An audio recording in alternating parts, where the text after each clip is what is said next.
be comment talking about, hey, y'all. Hey, man. Check one. Now, I probably do need to hear my volume compared to y'all's. No, it's good. No, it's cool. You actually sound good. Okay. Talking to him. Check 1, 2. This is Darius going. I think he Yeah. that boy be talking, don't he? He is, y'all. He coming over Like here. he know how to speak. What's going on, man? What is going on? Oh, my God. All right, okay, all right. Listen, I got the glasses off and everything. Oh, man. Y'all go get Glass it. off. All right, look. Take the phone off the table. Oh, off the table? Yeah.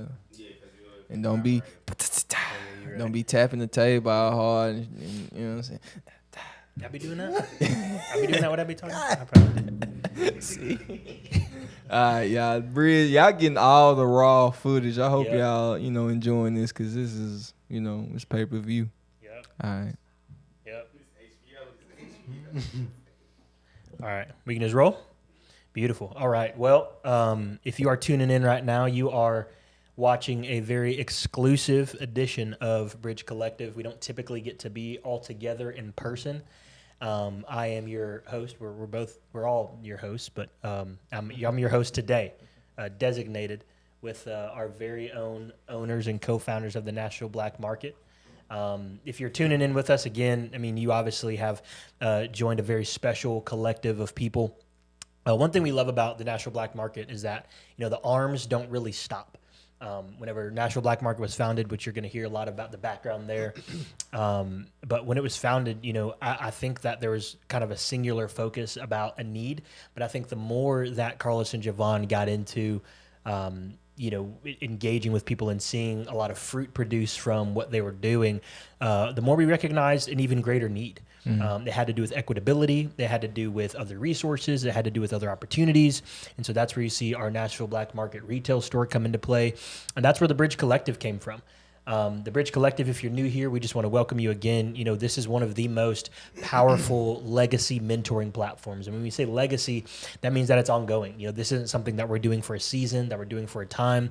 We understand that there needs to be generational impact, generational mentorship for people, for professionals, for creatives, for entrepreneurs, for business owners. I mean, if you just are somebody who just wants to get better at anything that you do and just you desire a community of people that you can journey with, that can encourage you, that can empower you, that's what Bridge Collective is for, man. There's a lot of people doing great stuff in Nashville. We were just at an event hosted at the National Museum of African American Music, and that was amazing. And we got to network as we always do, right, with so many great people from all different walks of life, from that are solving a lot of different needs in the community and abroad. And so, we just get to allow Bridge Collective to be a hub for that. So we get to engage with all these kinds of people. We got friends, man, at Google, Apple, that have done stuff with BMI. I mean, obviously Red Bull, our people here. I mean, literally people from all around the world. We got people that are going to be joining us from different college institutions. Literally, you name it, we probably have some degree of touching it. So that's what Bridge is, man. And so this is something that's a little bit more behind the scenes. You're going to get a little bit more raw footage than what people are going to get to kind of see online. We're going to dive into some very deep conversations. We're going to get into some real transparency with us. And so, of course, I'm your host, Darius McDonald. I'm our Director of Operations of the Nashville Black Market. We've got our co-founders here. So we're just going to jump right in, man. First of all, I want to say, this is a privilege to get to do this. I have known you guys for, going on 2 years now. I think I ran into Carlos at a Black Chamber of Commerce meeting, and then I came and brought some food for volunteers, and that's where I met Javvon at one of the other events. But little did I know, we were going to be sitting down 2 years later, having done so many great things for this community and for other Black leaders and Black businesses. But you guys have pioneered something so special. You guys have given other people the privilege of watching you shatter glass ceilings, do what other people have not been able to do. Literally, see things done over the course of 6 months that for some people have taken 6 years, 60 years, and they still haven't seen it. But you guys have seen such progress. You've seen such success, and we want to get into that. So, thank y'all, first of all, just for being here. But before we get into the technicals, man, I want to hear you guys share a little bit about your background, what made you become an entrepreneur. What made you guys kind of decide, hey, I want to do things for myself and to lay some groundwork for other people. So we'll just start with Javvon, man. I'll just let you guys kind of take the floor on that. I appreciate you, Darius. Man, this whole just being transparent right off the bat, this whole situation that we're in with the Nashville Black Market that we created over these few years, it's just been like a trial and error type thing, man. We started off with just a conversation, man. Me and Carlos both had. We both have clothing businesses at a young age. We're trying to figure it out, man. A lot of support from the city, with our brands in general, our separate brands in general. And we just like, man, it's a want. When you do something, you always want to be the best at it, to put yourself in the best situation. So like brick and mortar was super high to be able to, have our own store. We both had our own goals to have our own store for our clothing brands. Yeah. But it was just like, it was always like that barrier that was in a way of like, it's going to cost this, it's going to cost that. And we were young, you know what I'm saying? So it was also just having the funding for that, but also like having the knowledge on how to go about doing that. And we didn't have that knowledge, you know what I'm saying? Especially at a young age. Not that, we couldn't go research it, just at the time being that wasn't the situation. So we was like, as we are, we just had a conversation to get creative. And it's like, man, like we're not the only one to go through this. So let's come up with a situation so everyone could be in a good situation for their business. Yeah. And that's how we began the Nashville Black Market. We had our first event and you jumped the gun.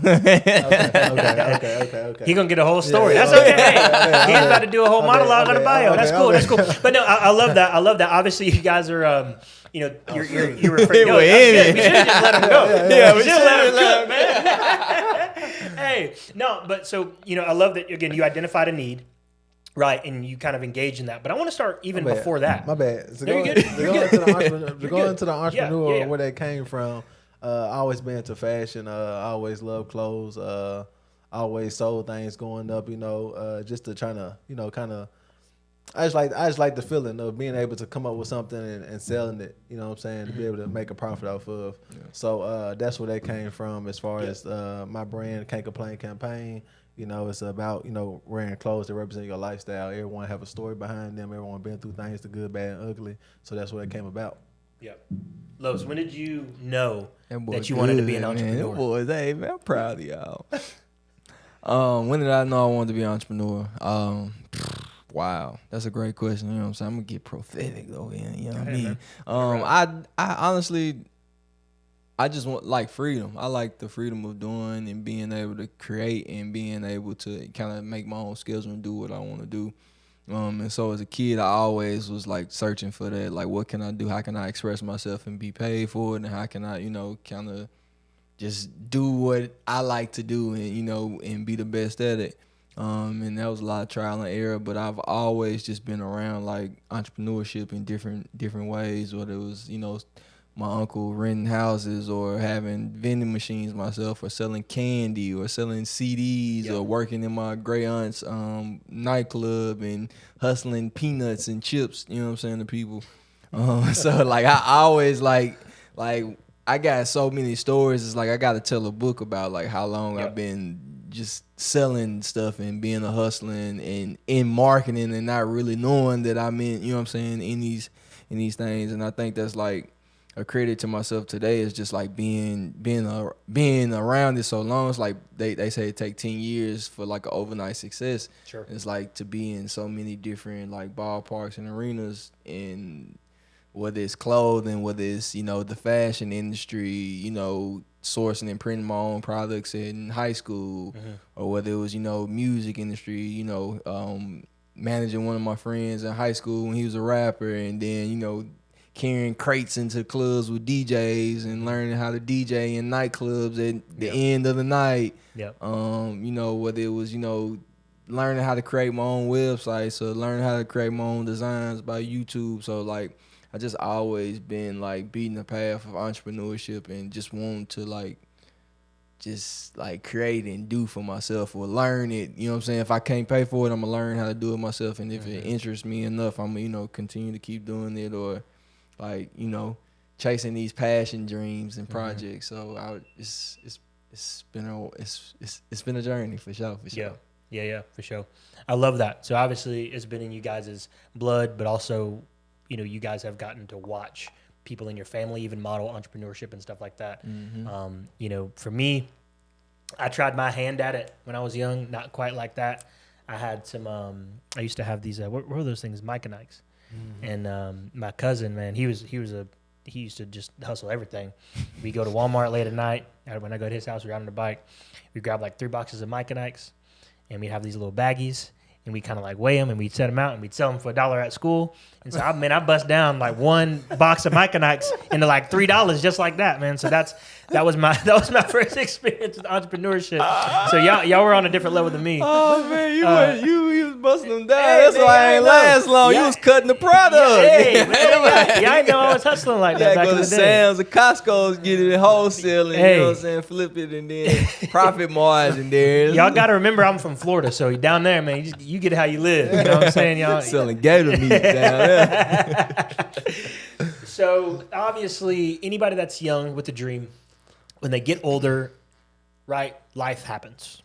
They have their first disappointment, right? They have their first series of, I don't know, breakups. If it's love, if it's business, if it's, you know, people stabbing them in the back, if it's, you know, deals that didn't work out right, things like that. I'm sure both of you guys have experienced that in large degrees. So in this, you know, in the pursuit of what is now Nashville Black Market and in National Black Market, et cetera, and all its subsidiaries, what do you feel has been maybe like 1 or 2 of the hardest challenges that, like, you know, the moments of like reality, right? Whenever you're just like dreaming big and then something happens and you're like, dang, I learned a lesson today. I want to say, it might sound like, what's the word? Cliche. But when COVID hit. Sure. Because, like, I feel like we were just now, like, doing a build-up. Yeah. We had our first event, 2019, February 2nd, 2019, to be exact. And then we had the next event. So COVID, like, kind of, like, interrupt that once it got warm enough to have another event. Yeah. And we was like, man, what we going to do? Like, we know we got something good, and we know people want it. You know, people are, like, itching for, like, the next event. So, like, we had to, like, we had to make a pivot and just come up with an online situation for these businesses, the market, and, you know, things like that. So I think that was a big reality. Like, man, okay, now, you know, you got this thing you want to launch out, and it's like you gotta go come to a hut. Yeah. I think that was the biggest challenge. Sure. That was a challenge right there for sure. Sure. For sure, it definitely was a challenge, especially our business being so based in people and connection. Yeah. And not being able to connect with people. Yep. In general, that was crazy. What was the question again? Or you can go to the next question. I know you got a million of them over there. You know what I'm saying? We got 40 of them. Y'all gonna be here for about 3-4 hours. I'm just playing. Well, so interesting thing about our culture, right, is what ends up being popular, mainstream, typically comes from our people, whether it's music, whether it's fashion, all that kind of stuff, right? People don't like to really say that, right? But when you see these kind of commercials, these things that kind of tend to be trendy, you know, the styles and all that stuff. I mean, you see, right, we just, this year's 50-year anniversary of hip hop, right? The way that hip hop has influenced every single thing, man, you can watch a stinking Lowe's commercial, right? And there's some degree of our culture that you just see kind of perpetuated in that. For some of it, it is, you know, it's appropriated, right? But truly, like, the things that are popular typically come from our people. So understanding that, when we look at business models and we look at, you know, entrepreneurship opportunities, how do you feel like our style of business, our language that gets translated, like what kind of upper hand do you feel like our culture kind of has when it comes to launching businesses? Like, do you feel like we end up being able to automatically, you know, kind of have a framework to go to market because we know that it's going to be popular, like we know that it's going to hit? Do you feel like it's, you know, whenever it's something do you feel like authenticity in and of itself is something that helps to kind of sell that because it really does come from us? Like internally, like where do you feel like we have like a unique upper hand in our culture as it pertains to entrepreneurship? I think it's different levels to it. I think when locally or like community wise, I feel like, you're going to get pushed up super high, super quick. Sure. You know what I'm saying? Because it's like, oh, such and such, they got something going on. Like, we got to support that. We got to love that. And that sense that tends to die down. You know what I'm saying? After a while. But as far as getting to like the market of being able to get in Target and things like that, it take us a while. And I'm gonna be honest. I think it's more so of knowing. I think it's like a who's who, or like knowing somebody that knows somebody that can get you in a good situation, sure, or whatnot, to be able to level up. And I can't speak for anybody else, so I just know I feel like the statistics, kind of shows like us being behind the 8 ball in that situation, and I don't know if it's one of the things where we don't know who we need to know, you know what I'm saying, or it's one situation where like we don't have the recipe to get to that level. Sure. As far as like the marketing or the funding, things like that, to be able to get yourself out there. So that's my thought. Okay. That's good. You want me to re-ask the question? Yeah, condensed version. Yeah. Where do you feel like our culture and community has an upper hand as it pertains to entrepreneurship, if you feel like we do it all? Oh, okay, yeah. I don't know. I feel like a lot of times we do have. I think they like to utilize the culture a lot to their advantage, and not necessarily pay us or use a lookalike or the powers that may be. I mean, go ahead. I mean, but I feel like sometimes to excess of like, even with Nashville Black Market, sometimes we talk about it's like it only succeeds to a certain height because of the connotation of we only support black businesses, or we're only for black people, when in general, our events have all different types of demographics and ethnicities coming to support, and we've had so many different coverage from different news and media outlets, and we have different allies, partners, sponsorships. But sometimes like the connotation of like the culture or this black owned business can sometimes like it can be scrutinized in ways that we don't want it to you know what I'm saying, fall back on us. And I don't think that's to the degree of us, but I think it's the labeling and the boxing and like the gatekeeping of like how levels and like the higher and higher the hierarchy is. It's like you gonna get to a certain stopping point and somebody will be like, nah, hold on, we're gonna we're excluding this, or we're not doing this or doing that. But like, even to answer the question of like how the culture is embedded into a lot of these commercials, into these content, and like a lot of times we're not getting who's getting paid for that, who owns braids, who owns you know what I'm saying, who owns graffiti, who owns hip hop, you know what I'm saying. So a lot of times we're like gatekeeping and arguing over something that we don't own, just like when the young drug dealer on the block and he like, it's my block. But in reality, the whole block gentrified, and you like a couple weeks short from, getting knocked because you on the block with, you don't even own, you can't go nowhere no more. So it's like, how do we, kind of move from that era of like, how can we start owning, having some type of ownership, or like to where we can kind of, because it's like, I'm all for the culture, but it's like, they got to pay for the culture. They got to also pay for like these accesses and the accessibility that they have to use the character or likeness of like what we're doing. And we can agree to disagree, but it's in a sense like we just going in this spinning wheel of like who can create this or who can reinvent the wheel. So it's almost like you guys' answer kind of flipped my question a little bit, because even I think a lot of people, and this is, we're speaking super candid, right? This is exclusive. So being a part of Nashville Black Market, there's a lot of people who perceive that, hey, because our platform is so big, because our reach is so wide, because most people like us, you know what I'm saying? They think that we just rolling in dope. I'm gonna TD Jake that. They think we out here private jet Los. People think that Carlos is plastic cup, right? People think Los is jet setting, right? People think we just out here, you know what I'm saying?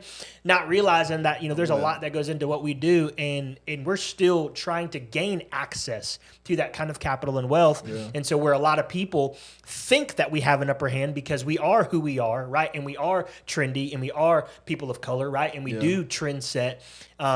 In reality, a lot of people aren't really putting dollars and value and actual resource and lending their structural resource and their financial resource to just the language of shouting us out. Yeah. Would you guys agree? Nah, definitely. So it sounds like that. So tell me this. This leads to my next question. How do you guys navigate those kinds of issues related to capital and funding in your business? Hey, it's funny. I remember Jay was like, man, I ain't going to unprivate my Instagram. People going to be thinking I got money if I unprivate my Instagram. They going to be seeing me on trips and this. Yeah. I was like, man, you got to show them the lifestyle. But it's crazy because people, like, I mean, they had this idea and perception of, like, you know, just like how they have of a superstar or reality TV star, you know what I'm saying, whatever. And it's like, I don't hold myself to that value because I'm just an everyday person just like everybody else. I bleed. I got on Band-Aids just like, you know what I'm saying, you would have on. Yeah. But it's like, I think a lot of times we be like, I don't know, we just perceptionalize that people, you know what I'm saying, have more, especially when they're taking from you, but it's not seeing the value that you're getting or gaining from it, from that, you know what I'm saying? It's like in a sense, we're transactions. That's all it is a transaction. We're, you know what I'm saying, you gaining clientele by paying us to be in the, you know what I'm saying, the marketplace. But I think, like, to answer that question though, just like, it's weird navigating like these conversations in these rooms, especially when it talks about like money and empowerment and stuff like that, when, you know, you don't really see a lot of it coming into fold. It's just like, you know, we hear it, you know, it's these conversations, these talks, but it's in the short sentence, we all fighting and scrapping for the same money here in Nashville. Sure. Everybody is fighting for the same capital, dollars, resources, the partnerships.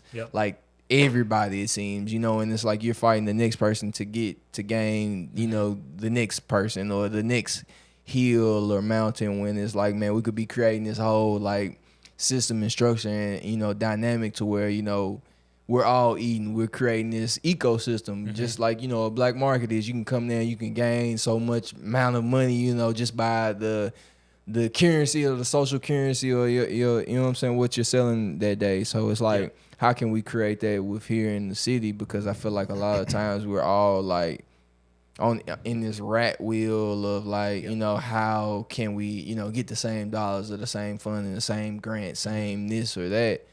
And I don't think it's to like our default, because, you know, we only know where to go look for the money in the places that we've, you know, known to go look for them. We haven't been taught another way to go and find money here in this, you know, crevice or this, you know, FDIC, whatever it may be.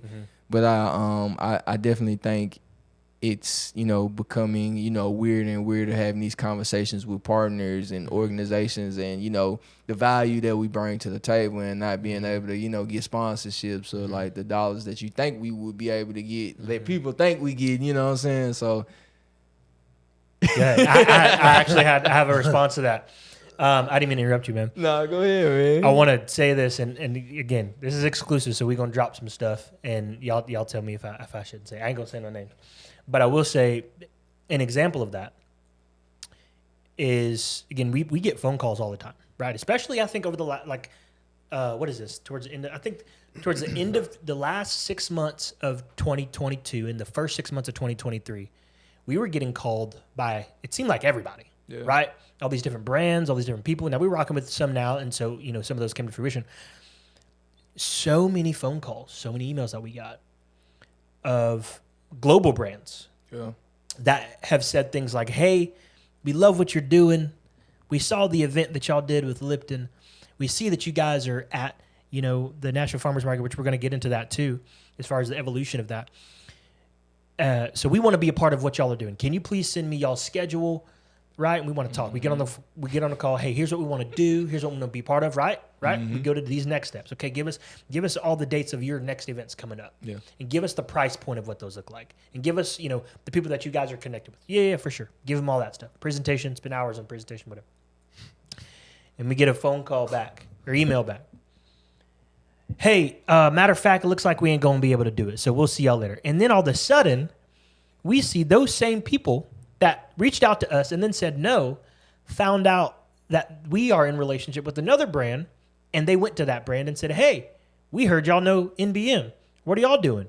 Okay, matter of fact, hey, NBM, never mind, man. We go with these people over here, so we go go ahead and give it. And it's like, bro, that's crazy, right? But again, typically those types of organizations have zero representation of us, right?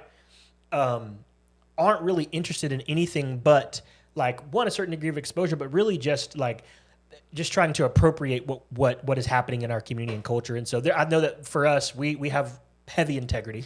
There's some stuff that we just won't do. Are you trying to get... Because ain't nobody going to see that fly that just flew by. I thought they would. Nobody is going to see that fly. They're just going to see Javvon talk about... Listen. Yeah. So that's a real problem, right? Like that's a real thing. And so we've had to be very strategic about partnerships, right? Yeah. And navigating that capital piece, right, is huge. And then also we understand that as our platform grows, people have heard me say this, as our platform grows, so does everybody else's that's connected to us, right? So like when we get a phone call from a brand that says, hey, we want to do this event, right? Or we get, MPT, who we're about to do an event with tomorrow, right? And they say, hey, we want to do X, Y, and Z. Can you guys bring us some vendors? And we're like, oh, absolutely. Put it out there. We got 40 coming, right? 40 brands coming. And just like that, right? As our platform grows, so do all these other people and they just get exposure. And that's why we do what we do. Yeah. And so even people like, that are involved in hospitality, that are wanting to help Black businesses start and continue and grow and sell food, et cetera.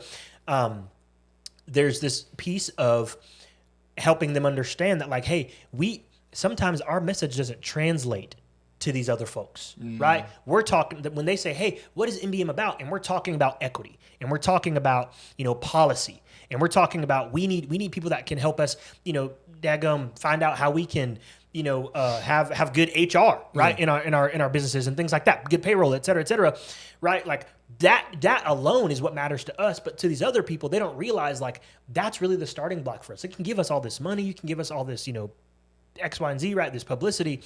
But man, we need resources that our businesses can be stronger, right? Our business can be more healthy. Our business can be more compliant. All of this stuff that actually matters to us. And I think a lot of people don't realize that there's so many other pieces in that disparity for Black business and Black entrepreneurs. And so again, I think you guys are helping to pioneer that because some people that are in our store right now or in our NBM retail store maybe are like, I've never even thought of all that it would take to do this. So now I get to watch y'all do it. Say, man, y'all got the blueprint.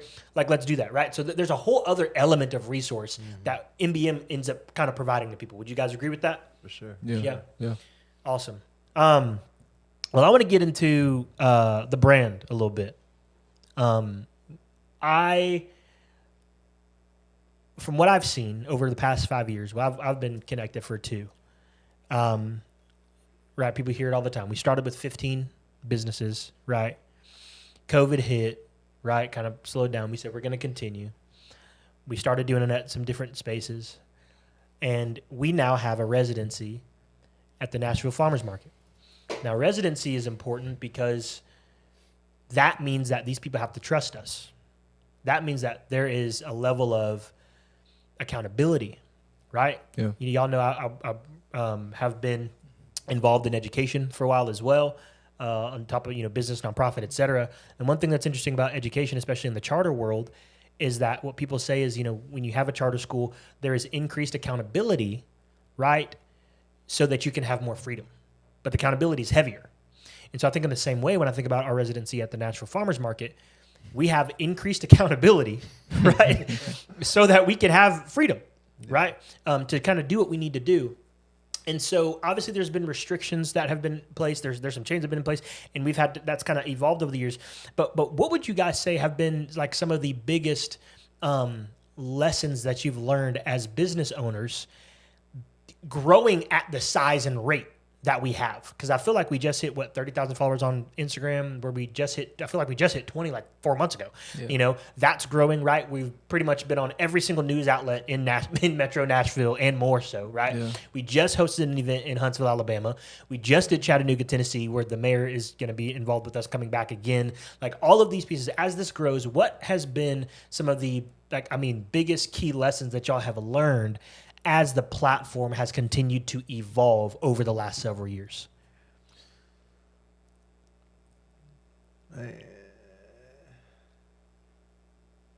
This might sound weird, but I feel like we got a lot more to do. My lesson is Elaborate. Come on. That's good. My lesson is to go even harder. Yeah. For these businesses. Mm-hmm.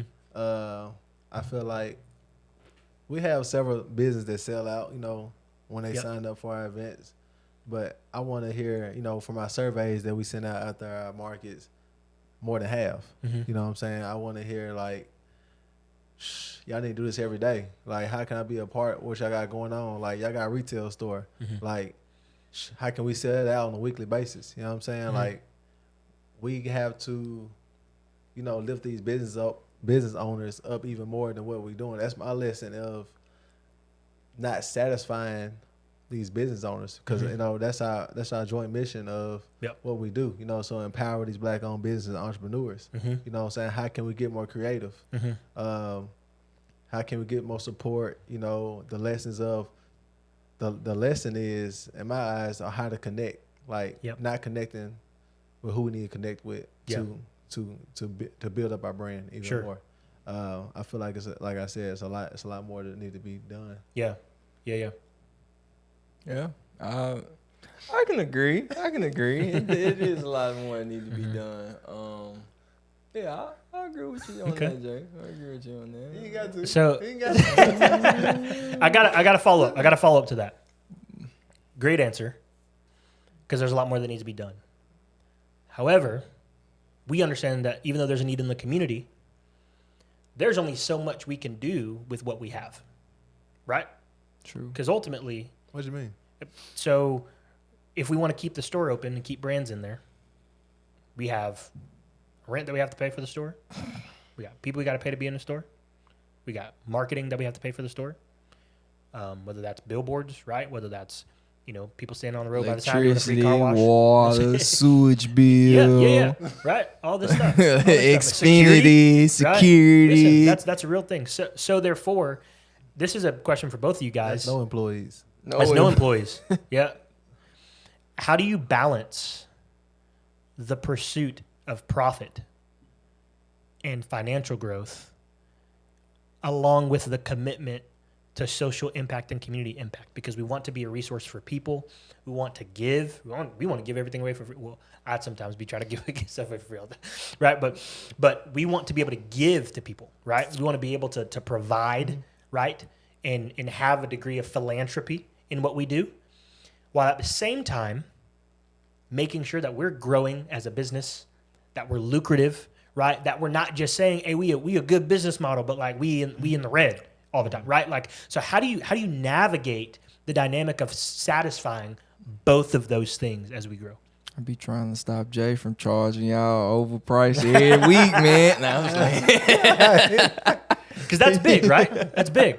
Because sometimes we have to end up explaining to people like, hey, we have to make this change because long term, right, Yeah. legacy-wise, this is going to wildly impact, right? However, generations, for like, sure.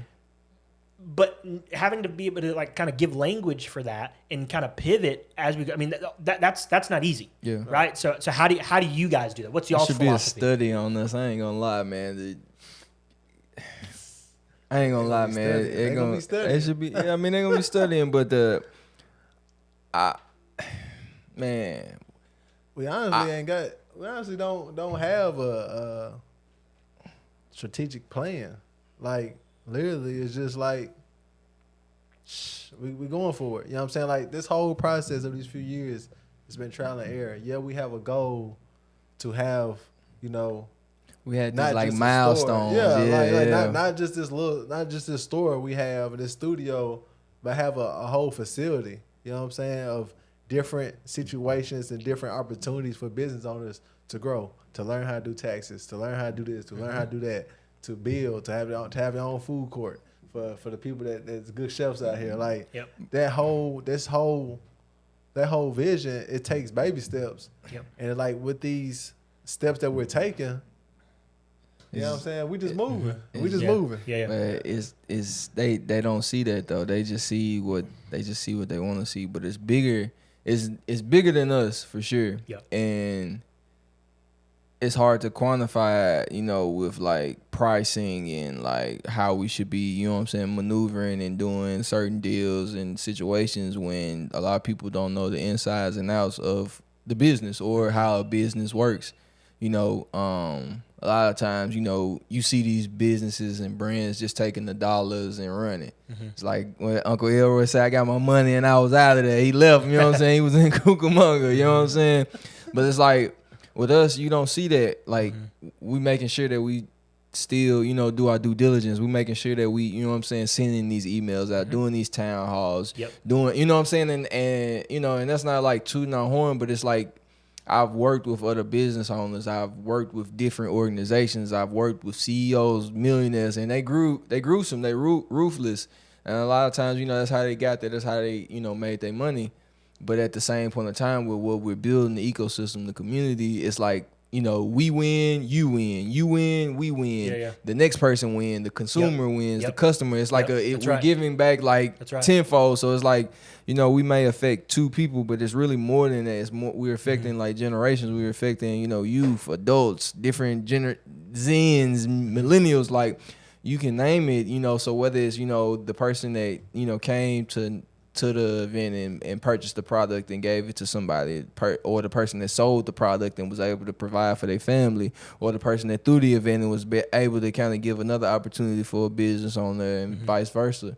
It's like, man, it went a few years where me and Jay weren't even paying ourselves. So we was just, constantly putting money back into the business and, just taking it on the chin, just like, and we still, and still to this day, like, to this day, like, we still doing the same thing, spending our own money. Did nobody help us get this brick and mortar retail store or studio? Nobody offered to lend money, or like, we didn't have the funds to, a couple years ago to where the bank accounts were, loaded and we were getting a credit line. Mm-hmm. We just really got situated enough to where we could get a credit line. We still don't have one. Mm-hmm. And so it's like, we looking at it as if we took the money that we gained from, along these years and we put it right back into the community. We got a brick and mortar retail store with 30 plus businesses where we trying to give them a brick and mortar for half the price. Well, shit, 10% of what the price we paying. Yep. So, you know what I'm saying? Where I'm taking on the rent, the utilities, the sewage. I ain't even know Madison had a sewage bill.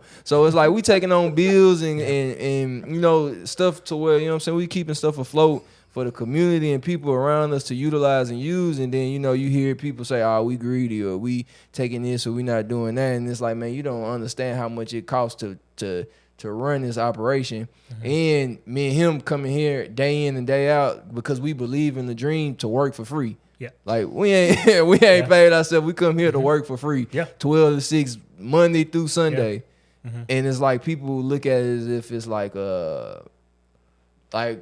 figured it out, we got it all. And it's like, and it's not to like, be in a situation where it's like, we built this structure and, you got to deal with it. So it's like, we know what we was taking on from the beginning. Yep. But at the same point in time, it's like, what we put into it is like, we also, want other people to feel the value and feel the same way that we do when we, put our blood, sweat, and tears and time away from family. We spent, I can't tell you the time where I sent at home and was able to like kick it and hang out with family and friends. I'm always going to the next thing. I'm always going to open the next store or going here and doing this or going doing this, sending an email to a vendor or getting DMs from vendors on my personal Facebook page or calling me on my personal phone to answer questions about an event that's 2 or 3 weeks away or and it's like, I'm fine with that because that's the business that I chose. But at the same point in time, it's like a lot of people get angry and upset when somebody does it to them or when somebody doesn't get them the same acknowledgement or the same like praise or just do. And it'd be crazy because it's like even, with the phrase of like being a black-owned business and, black businesses should be treated the same as, our counterparts, which, but, we also didn't have the same hand dealt generations before to where we could kind of have that same knowledge and mentorship and the structure in general But it's the same of like, give us the same grace that you would give a Nike or, a bigger farmers market or Bronner's Brothers or, these bigger organizations that you look to and, assume that, it's just what they do versus somebody that you feel like you can call and say, hey, I'm complaining to you because I know you, I can see, you know what I'm saying? So it kind of go both ways. So it's just, it's real hard to answer those questions and just kind of be like a sympathy sometimes when it's like, man, we be like day in, day out burning midnight oil and a lot of people don't see it. And it's like, we don't have a huge staff. Like, and even the staff that we have, half of our roles are interchangeable. Everybody's still doing something from the next person to the next person and everybody's, picking up for the next person. And, we can count on 20 toes about like how many times we done been up to midnight trying to figure some shit out that was getting released the next day or trying to figure out how to, make sure a vendor or a customer was satisfied. So it's like a lot of times, people think that the end goal is greed and like, nah, this community is like building something to foster and like give people the chance to feel like they can champion and feel a value of when they come to Nashville or when they're in Nashville. I don't see a lot of stories like that no more, to where people just feel like they have something to like cherish anymore and like, they champion, Yeah. Whew. Say, all right, brother. Carlos over here preaching. No, thank you, Los. He needed to get that out. I think that's good. Again, exclusive, right? So I do want to speak into that real quick. A couple of things that you guys kind of said. It's real, right? Entrepreneurship. For people that don't know, I mean, Los just said it. Like, there's so much time, resource that has been poured into what it is that is being built, and that's not like to throw in the face of people who just like, see, here's proof. Look at all the stuff we've done. So you should be appreciative. That's not the case. It's the fact that we love being able to pull people along with us, right, in the journey. Right. These are moments where we get to kind of just be a little bit more transparent. Let people kind of look in on the real. Right. I mean, shoot, we were. Goodness, I can't remember what we were working on. I think it was whenever we were working on Huntsville. I was taking phone calls 2-3 days in a row in the hospital with my stepdad. Remember, and that's just me. Like, you guys have done the exact same thing. I'm just giving an example. Like, because we got to get stuff done, right? Because we got to make sure that other people are taken care of, because we understand that we are the platform. We're kind of like the plug. We are the bridge of connection, right, for all these other people. So there's a reliance that is there. And so I think it's also good for people to understand the humanity, right? That like, y'all still got, you got kids, right? Y'all got families. We got lives. Like, we still have other stuff. And so at the same time, man, we're also still building something, and we love it. Yeah. We would never complain. We celebrate it, and it's amazing. But also, Carlos and Javvon, as much as you guys are superheroes, you're also human beings, right? True. And so we get to build this thing together. And I want to speak into this growth and community impact piece, because obviously you've been around for 5 years now, okay? And from 2021, here's some statistics. From 2021 to 2022, that year, right? There's that combination. We were able to place, now this is as far as like revenue that was put back into events we did and all that kind of stuff, over $700,000 back into our local community through Black businesses, through our events, through all the stuff that we got to do. Through our brand, we got to do that, which puts us on pace to place, now looking at, for 2023, to place more than 1.2 million back, not just into Nashville and Nashville and abroad, which is, we were in Chattanooga, et cetera. But that's almost $2 million in 3 years just in Middle Tennessee. That's great. Through our brand. In 3 years, almost $2 million. I don't know if that's unprecedented, but that is outrageous. Yeah. And to believe that there could be even more, you guys are visionaries again. And Jay, you mentioned, you were like, hey, we kind of just do this, right? Like, we know what we're typically kind of doing throughout the months or whatever. Like, we just kind of do this. And you said, right now we don't have a strategic plan. Do you feel that now at year 5, looking at the next 5 years, 10 years, 15 years, that it's time to really build a strategic plan for what we want the hub of this in Nashville to look like? You feel like it's time for that now? For sure. Yeah. It's been time. It's just when you kind of, I guess you could say, in the trenches or going through the motion of trying to get this going on, you know, tighten this up, and you don't have a lot of staff or don't have a lot of time to be able to just focus on that. Yeah. It's kind of hard to kind of just put that to the side to kind of build on that plan. Yeah. Yeah. Okay. This next question was for Carlos, but he just slipped out. So I'll ask you this, Jay, because I know you're in touch because you have a clothing brand, right? Can't complain, et cetera.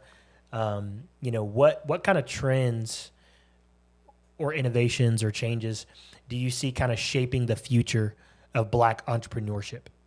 What are some things that you're kind of noticing, whether it's like clothing, whether it's music, et cetera, people that are wanting to, you know, build Black business?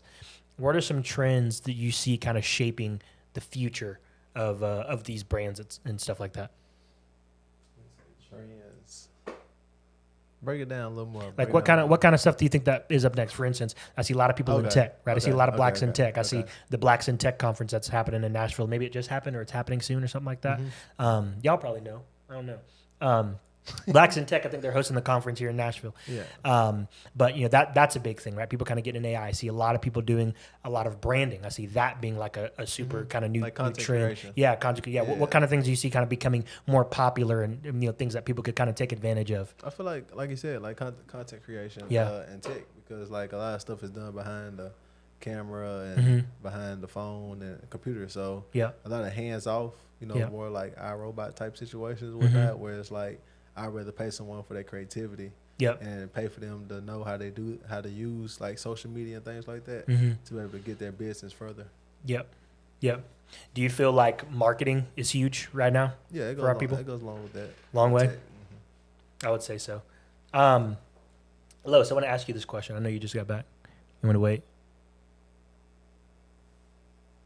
You good? I can skip you. No, we're good. You sure? So, Los will tell you. Bottle service still available. But there we go.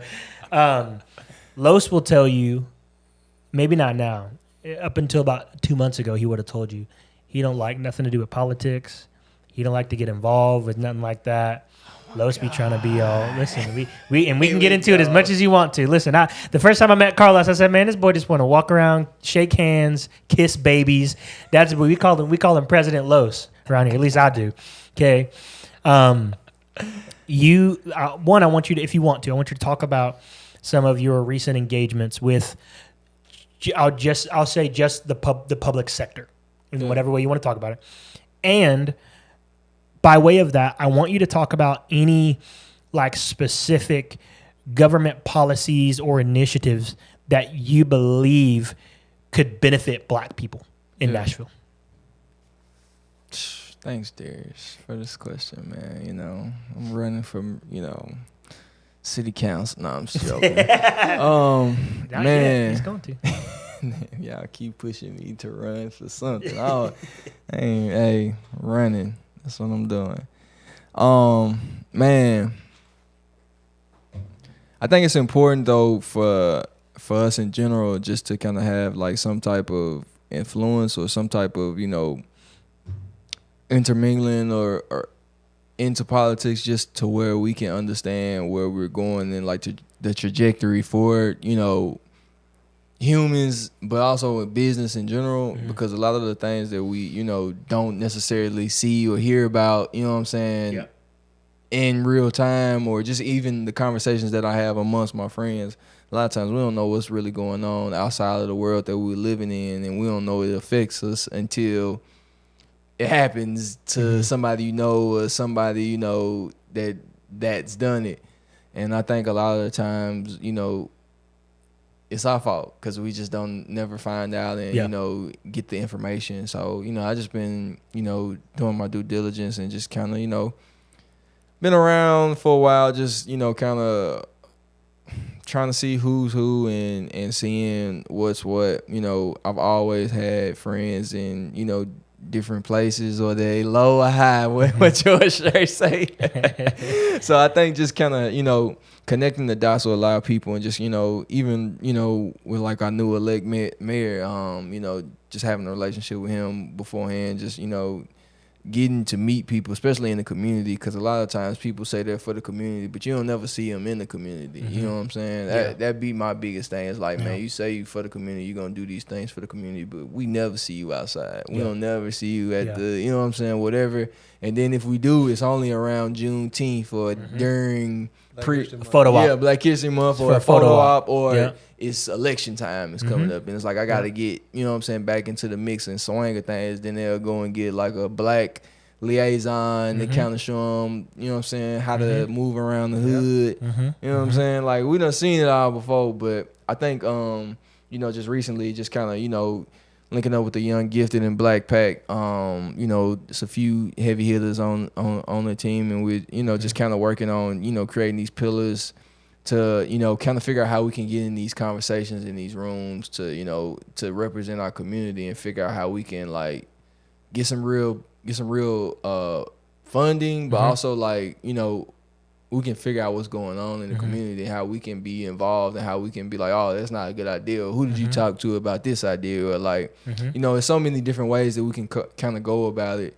And I think, you know, just being able to, you know, see it from a different lens and a different, you know, eye or view, you know, is what's missing in some of those rooms, especially the rooms that's in Nashville that are, you know, dictating power of like what's going on here in Nashville, and how it affects, you know, tourism, or how it affects business owners, or how it affects, you know, the kids and, you know, adults, you know, whatever the case may be.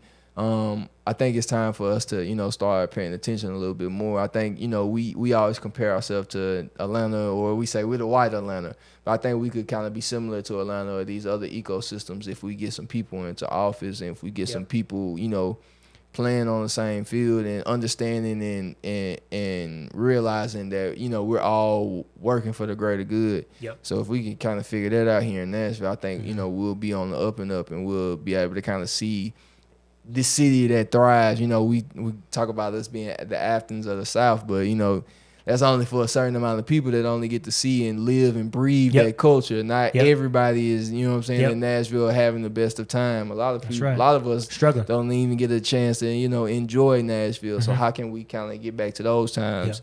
How can we get back to, you know, just figuring out how to work within community, and, you know, in these public sectors and private sectors, getting these contracts, and how can we, you know, create that wealth and generation in our neighborhoods, and also have a say-so in our neighborhood, you know, when stuff is going on, or when, you know, these people move into our neighborhood and say, hey, I didn't like this and like that, but that's how the neighborhood worked, and that's how, you know, it thrives. And not knowing your neighbor it's never a good thing to know your neighbor. So, you know, I mean, you know, that's how I'm looking at it right now, Darius. And so, you know, you can find out more about it at the YGBpack.org and find out more information about it. But go ahead and make that plug, man. And I want to say this too, and then I got something for Javvon.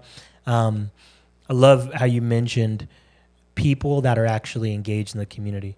Can't tell you how many times we have, again, run into folks that have been like, man, we want to da-da-da-da-da, and let us help you da-da-da-da. Awesome, yeah. Have you been to one of our events? Where is it at? What is it? How do you know what I'm saying? And again, nothing against people that don't know who we are, but that's so important to be aware, right? That awareness is so key, because when you have that awareness, you're able to then, when you're in the rooms making the decisions, or you're at the table where the decisions can be made, then we're top of mind for you, right? I was meeting, I can't tell you who with, but we were talking about, well, I can't tell them who with, but we were talking about some policies. And they brought up, and I'm not a natural native. I've been here for almost 2 years now, and we were talking about, I guess, this thing about cocktails to go. Do y'all know that? Y'all know about that? I guess they used to be able to like take out cocktails like out of them, whatever, stuff like that. Now that's apparently non-existent, or like becoming non-existent in the Nashville area, whatever. Context is, it was a thing, and the powers that be did essentially a sting in a lot of the communities that were doing that. Like 60% of them failed. So they said, we're taking the whole thing away, not doing it anymore. Come to find out, about 90%-ish of the people that were serving those, right, because some of the regulations or whatever, were also Spanish speaking. And the question came about, well, hey, these certain regulations about this particular thing, is it translated into Spanish? Guess what the answer was? No. So they were able to enforce restrictions and take something away from people that actually could not even understand or read what the bylaws for that thing were to begin with.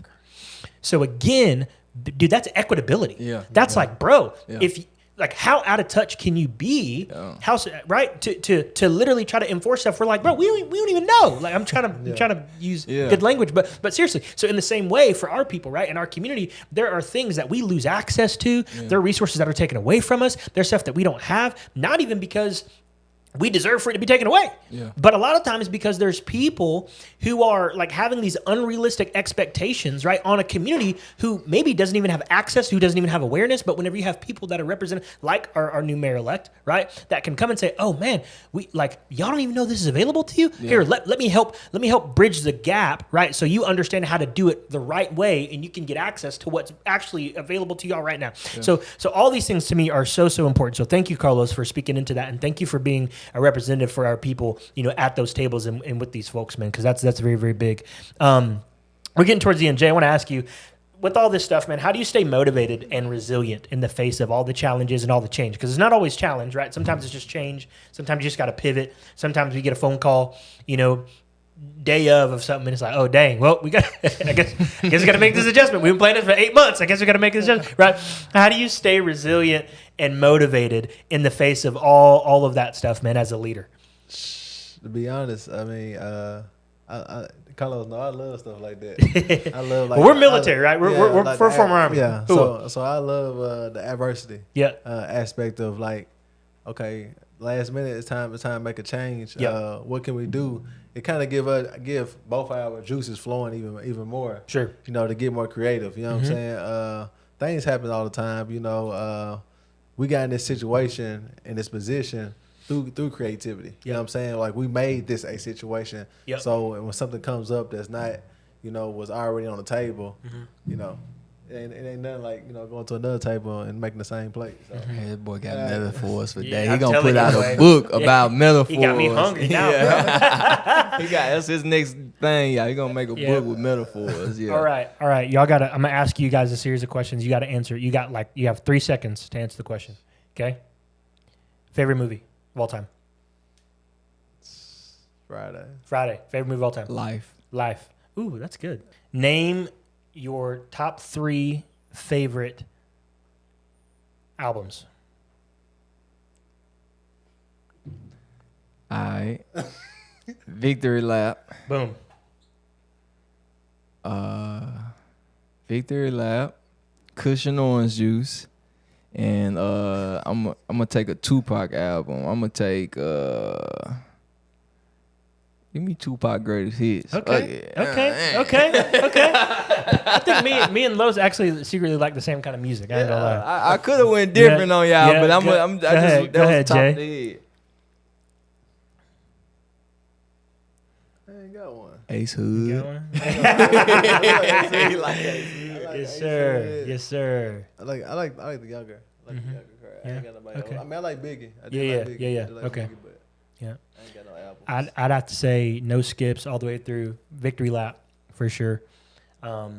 My Beautiful Dark Twisted Fantasy. Oh, that's a good one. And Cushion Orange Juice is good, but I'm gonna say Take Care. Oh, okay. I was gonna Take say Care is my Taylor favorite. Allegiance. Oh, Taylor Alderdice, boy. Alderdice, Listen, yeah. all of them. I was a big Wiz fan growing up. All right. Favorite restaurant in Nashville? Black owned. Are we allowed to do that on here? Because people gonna be mad. They gonna be hating. They mad we ain't choosing them. Shit. You gonna go? Okay, I'll say that. What is the last black owned restaurant you went to in Nashville? Roasted Roasted? in Germantown. Okay. Roasted in Germantown. Last black-owned restaurant I went to was, damn, I don't even know. It wasn't black. I ain't went nowhere, y'all. Y'all been disappointing me. Nah, I'm saying, where I go? I ain't go nowhere. I think Slim and Huskies, whenever Jake got his pizza the other day, that was the last time I went. Yeah. If there's one black business that you could start, like obviously not in real life because we already have so many right now, but I feel like, man, I wish if there could be a black business with doing this particular thing, bringing this service or this whatever into Nashville, what would it be? I got two of them. I would say 24-hour healthy food. Ooh, I like that. Come on, man, you gonna take my idea? I like that. Nigga. Like smoothies and That's my business. Smoothies and That's my business. See what I'm talking about, y'all? Protein shake. Well, yeah, No. what he said. Yeah. Or a vegan. I ain't gonna tell you what type of joint, but a vegan joint. I got some, and That's then fair. I would start another business. I would start would be a touring company. You know, I started a touring company. You know? Okay, like one of those like vacation planner people. I Really. ain't going Yeah. that far. I ain't talking Yeah, about travel. yeah, agent. travel I ain't trying to be agent. no travel Yeah. agent. Nah. I'm talking about, He said Nashville. Like touring the city. Yeah. Okay. Yeah. Okay, that runs in your family apparently. Hey, man, Yeah. you know. Yeah. hey, Yeah. do a lot of things. I think I would say. I mean, there's already one of these, but y'all know I don't open up a coffee shop. You know, you want and the then coffee. definitely, I ain't gonna say the name, but it's the place that I showed you whenever we were at one of those Friday nights about the office space that's open like 24 hours, Yeah. and like it's kind of like a lounge / office space / coffee, whatever. That just 24. Yeah. Love that. Love that Sure. concept. Yeah, that'd be dope. That'd be Okay. dope. We gotta start. Been thinking about starting another business, but y'all, I gotta get an employee at the Nashville Black Market first. Yeah. Matter of fact, let's spend these last couple minutes, man. Let's just let's say. So you just said that we need an employee at the Nashville Market. For the people that are watching here on Bridge Collective, obviously we're so thankful, for them being a part of our global community. We got a lot of great people coming up here over the next, several weeks, right? We've got Netta, who's a very awesome regular. Got Mr. David Edwards. He is the Chief Development Officer of Big Brothers Big Sisters. He's amazing. We've got who else do we have coming on? We've got Ron Hodges, host of Selling Nashville. He's one of Nashville's premier realtors. He's amazing. We got the boys from Jason and I might mess up his name. I think it's Michael. Guidance Whiskey and those boys. They're going to be on with us as well, so we're very excited. Lots more people kind of coming down the pipe. Get Moment of Creation on there. Yeah, Moment of Creation is coming. We setting the date, I think, in November. But either way, so with all these guys, man, Los, Jay, what are some things that you feel like you want, need, desire from the people? I know we talked about interns, right? That we kind of want. What are some other things that you're like, hey, we want people to get involved so that we can add these certain arms to NBM? We need you. Come on down. To the Whatever you do. Whatever you do. I don't care if you do I find the job. Professional Connect 4. Yeah. We need you. We need you. Hey. Blackjack. Whatever you do, you can fix a carburetor. If you can fix a Cadillac converter, I got a spot for you. I guess somewhere. I know somebody that needs you right now. They were waiting on you on Jefferson Street. But seriously, we need interns hugely. We need volunteers at the events, man. We need some folks in the marketing and advertising field. We need graphic designers. We need videographers, folks that want to come and do some day in the life, some content, documentaries. Yes. We need engineers. We need sound engineers. We need hosts. We need promoters. We need pretty much everything that you would need in your business. We would need that, or anything that you can think of that'll help us succeed or excel. We're just looking to kind of continue to grow. And I think a lot of times these bigger businesses and bigger brands grow because they have somebody that does everything in that role. And it takes away from the owner or the head honcho from doing every role and position and learning how to do this and making sure this person is doing their job. It gives them the chance to be a little bit more flexible and delegate roles. That way they can focus on going and getting the money, or they can focus on going and building the brand bigger. So I think, every brand deserves a Darius For sure, man. Hey, every brand deserves one, for real. Every brand deserves somebody that, you know, understands and gets the business done, but understands it from the same point of view that you see it. And, you know, like I always say, I wish I had like 2 or 3 of me, but in reality, I probably just need one, or, you know what I'm saying, or need somebody else, you know what I'm saying? I need more J's too, but I'm saying I wouldn't want to say I need more of me, because it's a lot of things that I like that the next person can do, you know what I'm saying, better than me. So it's like, I don't want just another person than me. I want somebody that's better than me. I want somebody that can execute roles and positions that I can't do, and see, you know, stuff that I can't see on the day-to-day basis. So I guess that's why I got Jay. Yeah. I knew that was coming. Anything for you, Jay? No, I think he said it all. Everything. Yeah, man. This is so good what you just said, Carlos. Reality is everybody can be have a business, be your own CEO, whatever. We're talking about a particular organization, particular function. Everybody can't fill the same exact role. Right. Yeah. Everybody has some kind of contributing part, and every part of it is valuable. Yeah. So regardless of whatever kind of skill set you have, if you have a skill set that you listen, even if you're not that good at it, if you're just passionate about it, come on, right? Yes. Because we're all growing together. We can direct you where you need to go. Absolutely, man. Most definitely. As long as you got the drive. We appreciate you guys. Yep. Carlos, Javvon, I'm always inspired when I get to be around you guys. You guys both have. Likewise, brother. For sure. It's been an honor, getting a role with y'all. I'm not like an entrepreneur by birth. Y'all know I've been in organizational development, learning and development for over a decade now. Very, very thankful. So, being able to, spend a part of my time being involved with NBM as well has definitely been so fulfilling. So I'm excited for what we get to build, even when I'm not here in person. But man, if you guys again are watching this, we thank you for being part of the community. Thank you guys for being a part of the journey. Let people know, man, if they're not on Bridge Collective, jump on here, because we got a lot of really cool stuff coming. We get to, get a behind the scenes peek on a lot of exclusive stuff like these kinds of conversations. And we want you guys to throw us some questions, man. Ask us, some questions, find out, ways that you can get involved. But listen, we appreciate you guys. And we will see y'all soon.